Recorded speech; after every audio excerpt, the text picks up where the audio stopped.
నమస్తే. కేంద్రం బంగారం దిగుమతులు వాటిపైన సుంకం పెంచింది. ఇది సుమారుగా మే 13th 12th ఆ టైంలో మొన్న ఆగస్ట్ 2 వరకు కూడా ఒక లెక్క తీసుకుంటే మే, జూన్, జూలై అంతే ఈ 3 నెలలు. దీని ప్రకారం చూసుకుంటే ఒకవైపు ఆ హార్మూజ్ జలసంధి, ఇరాన్ అమెరికా యుద్ధ వాతావరణం, అంటే ఇజ్రాయెల్ కూడా ఉంది అందులో.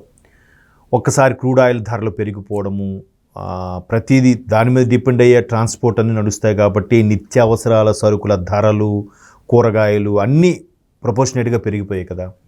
దీనిపై ప్రధానమంత్రి మోదీ గారు పిలుపునిచ్చారు. దయచేసి భారతీయులందరికీ నా విజ్ఞప్తి, నా సోదరీమణులందరికీ కూడా, మీరు బంగారం కొనడం తగ్గించండి, అవసరం నిమిత్తం మాత్రం కొనండి, అలాగే అనవసర పర్యటనలు చేయొద్దు అని చెప్పాడు ఆయన. జనరల్గా ఎవరైనా ఏం చెప్తారంటే ట్రాన్స్పోర్ట్ ఇవన్నీ పెరగాలి, ఆదాయ వనరులు పెరగాలి కాబట్టి చెప్తారు. కానీ ఇక్కడ కొనొద్దు అన్నాడు. పైగా మీ దగ్గర నిలవ ఉండే బంగారంలో ఒక గ్రామైనా మాకు దానం చేయండి ప్రభుత్వానికి అని ఏం అడగలే. మీ చేతుకున్న గాజులు ఇవ్వండి, స్వతంత్ర సమయంలో ఇచ్చినట్టుగా ఇవ్వండి, మహానటిలో సావిత్రి గారు చూపించినట్టుగా మీ నిలువు దోపిడీ ఇవ్వండి అని ఏం అడగలే. మీరు ఖర్చులు తగ్గించుకోండి, జాగ్రత్తగా ఉండండి, రేపటి కోసం రూపాయి దాచుకోండి, పరిస్థితులు ఎలా ఉంటాయో చెప్పలేము అనే కోణంలో ఆయన రిక్వెస్ట్ చేశాడు. సో చాలామంది మనసున్న వాళ్ళు, బుర్రన్న వాళ్ళు ఆలోచించారు, తగ్గించారు. ఇదే అదనుగా తగ్గుతుందేమో అని కొంతమంది ఎక్కువగా కొనడం ప్రారంభించారు. అరే ఇలాగ టైట్ చేస్తున్నారు, అన్ని సుంకాలు పెంచుతున్నారనే ఉద్దేశంతో సీక్రెట్గా దిగుమతి చేసుకునే వాళ్ళ సంఖ్య పెరిగింది. రకరకాలుగా, అంటే జనరల్గా తెలిసిందే కదా, శతకోటి ఉపాయాలకి అనంతకోటి దరిద్రాలని ఒక సామెత ఉంది ఆ టైప్లో. అయితే ఈ దిగుమతి సుంకాలు ఎలా పెంచారంటే, అంటే ఒక విధంగా మన భారతదేశం యొక్క మారక విలువ పెంచే ఆలోచనలో కేంద్రం తీసుకున్న నిర్ణయం ఇది. అయితే ఎప్పుడైతే 6.4 నుండి 15 పాయింట్కి ఎంతకో పెంచేశారో, అన్ని వెండి మీద, బంగారం మీద, ప్లాటినం మీద, మెయిన్ ఈ 3 లోహాల మీద ఎక్కువగా ఇంపాక్ట్ పడింది. అయితే దీని మీద ప్రతిపక్షాలు ఊరుకుంటాయా? మాకు ఎంత వచ్చిందో చెప్పాలంటే కేంద్రం కూడా పార్లమెంట్కి వివరించింది. అయ్యా ఇది పరిస్థితి ఇలాగ ఉంది, మేము ఇలాంటి కండిషన్స్ పెట్టడం వల్ల, సుంకం పెంచడం వల్ల సుమారుగా ఈ 3 నెలలు కలిపి ప్రభుత్వానికి వచ్చిన ఆదాయం ఎంతో తెలుసా? 10,000 కోట్లంట. You just imagine. ఇక్కడ ఇంకో పెద్ద బ్రేకింగ్ న్యూస్ ఏంటంటే, ఈ 10,000 కోట్లలో ప్లాటినం ద్వారా వచ్చింది కేవలం 95 కోట్లు, దాని మీద పెంచిన సుంకం, ప్లాటినం దిగుమతి చేసుకోవడం వచ్చిన సుంకం. వెండి ద్వారా వచ్చినది కేవలం 325 కోట్లే. మిగతా 10,100 ఎంతో ఉంది చోట్ల, ఇప్పుడు 10,000 అనుకోండి. ఈ 10,000 కోట్లు మిగతా 9,500 కోట్ల పైచిలుకు అంతా కూడా బంగారం వల్ల వచ్చిన లాభం. అంటే చూడండి, భారతీయులకు బంగారం అంటే ఎంత పిచ్చో, ఎంత ప్రేమో. అంటే మనం సాక్షాత్తు లక్ష్మీదేవితో పోల్చుతాం బంగారాన్ని. ప్రతిదానికి శుభం, బంగారం అంటేనే శుభం.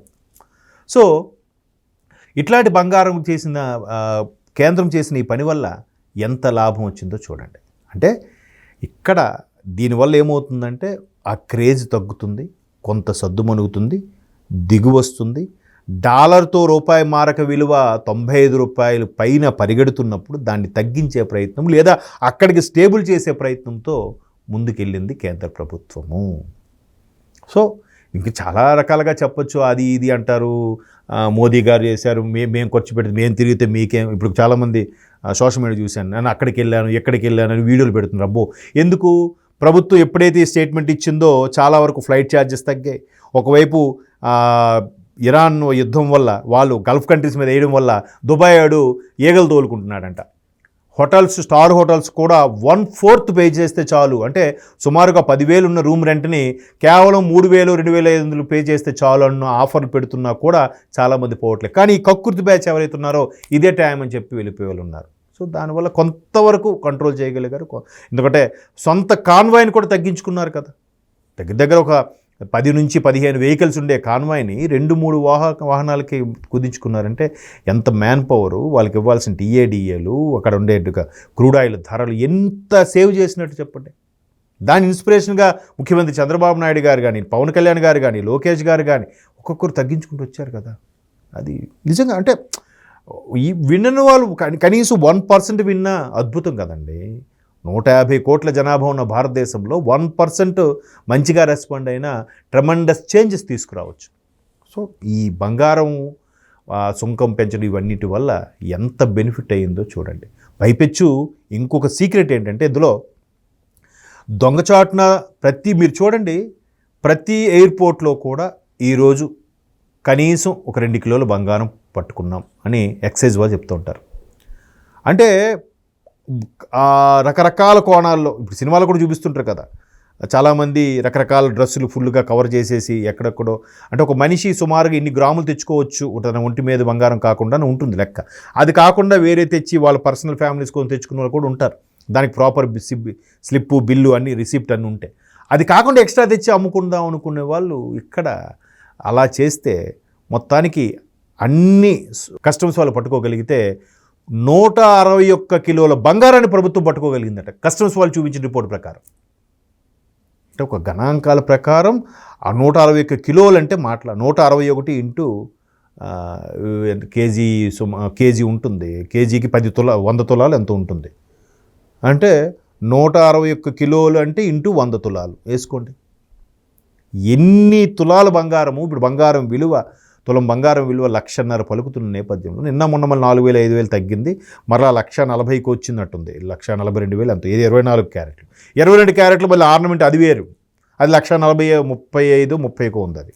సో ఇలాగా ఎంత బంగారాన్ని పట్టుకోగలిగారు, ఎంత సేవ్ చేయగలిగారు, దీనివల్ల వచ్చిన లాభము, ఇన్ని కోట్ల సుంకము, ఇవన్నీ కూడా ప్రభుత్వానికి ఆదాయ వనరులే కదా. సో ఇవన్నీ ఒక ప్రభుత్వం నిర్ణయం తీసుకుంది అంటే అది హాట్ సీటు. ఎంత ఆలోచించి ఎన్ని రకాలుగా ఆలోచించకపోతే ఇవన్నీ వస్తాయి చెప్పండి. అందుకే జాగ్రత్తగా ఆచితూచి కేంద్ర ప్రభుత్వం ముందుకు నడిపిస్తుంది కాబట్టే ఇటువంటి బెనిఫిషియరీ అనేది ప్రభుత్వానికి దక్కుతుంది. తద్వారా ఎంత ప్రపంచమంతా కూడా రష్యన్ బారిన పడుతున్నా కూడా, ప్రపంచమంతా కరోనాతో వల్ల అల్లాడిపోయినా కూడా భారతదేశం జస్ట్ త్రుటిలో తప్పించుకోగలుగుతోంది. కోర్స్ ఇక్కడ ప్రభుత్వ విధానాలు అవ్వచ్చు, మన దగ్గర యొక్క అలవాటు, మన జీవన విధానమైనా అయ్యుండొచ్చు. మొత్తం మీద బంగారంపై సుంకాలు పెంచడం, మారక విలువని స్టాండ్ బై చేద్దామనే ఆలోచన ప్రభుత్వం మంచిగానే ఆలోచించింది. దీన్ని కూడా తప్పు పట్టే వాళ్ళు ఉన్నారు. కొన్ని కోణాల్లో తప్పు ఉంటే ఉండొచ్చు, కానీ ఎక్కువ కోణాల్లో లాభమే ఉంది, లాభమే జరిగింది కూడా. ఎస్.